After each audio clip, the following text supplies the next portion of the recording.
আচ্ছা, কিন্তু সেই কথা তোমার সাথে বলিনি। তারপরে ও কলকাতা ডাক্তার দেখালি, ডাক্তার বলিস না, ডাক্তারে বলিস কি আপনি অন্ধ্রপ্রদেশের অমুক হসপিটালে যান, বুঝলে? এখন এই কথা কলি কবি অশোকের নিয়ে সে অন্ধ্রপ্রদেশে চলে গেছে।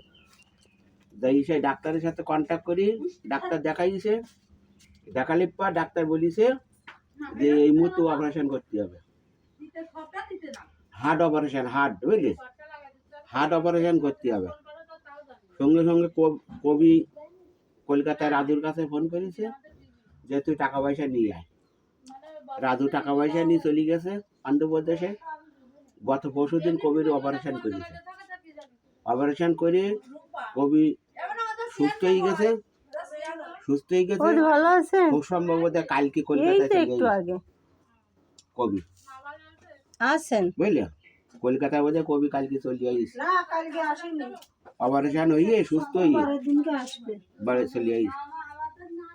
আর কেউ বলতে আইসে, কেউ বলতে আসেনি। এই হলো না, এমনি হসপিটালের থেকে ফিরে আইছে, এখনো হসপিটালের থেকে ইয়ে দিতেছে,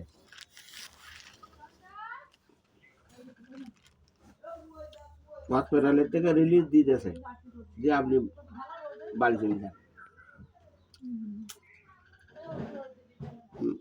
আর তোমার সাথে কিছু করি তো তুমি তো মানে সে অন্যরকম ধরো, এই জন্য তোমার সাথে সব কথা কওয়া যায় না।